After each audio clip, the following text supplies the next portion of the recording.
Hello guys, আসসালামু আলাইকুম। আজ আপনাদেরকে পোলট্রি মুরগের বাজার নিয়ে কথা বলবো এবং কত টাকা বাজার রেট বর্তমানে এবং কত টাকা বাজার ফেলে বর্তমান খামারিরা মোটামুটি লাভবান হতে পারবে। এই যে দেখতেই পারতেছেন আপনারা, প্রচুর গরমের কারণে মুরগের যে অবস্থাটা দেখতে পারতেছেন, যে এখন খালি মাত্র খালি কারেন্ট আইছে, এতক্ষণ কারেন্ট ছিল না। মুরগি দেখতেই পারতেছেন তো প্রচুর গরমে মুরগি হাঁফাইতেছে, প্রচুর একটা গরম দিতেছে।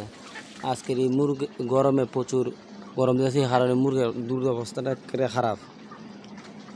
আজকে পোলট্রি মুরগির বাজার বর্তমানে 145 টাকা আছে। কোম্পানির যে বাজার দিচ্ছে 145 টাকা, আর খামারিদের বাচ্চা রেটটা বর্তমানে 41 টাকা করে তারা বাচ্চাটা লইছিল। আর আজকে মুরগির যে বয়সটা আছে বর্তমানে আজকে 27 দিন বয়স, অনুমানিক মনে হয় 10টায় 15 মারবে। দেখতে তো পারতেছেন আজকে প্রচুর গরমের কারণে মুরগি কিরম হাঁফাইতেছে। আর এখানের মধ্যে 1000 মুরগি সে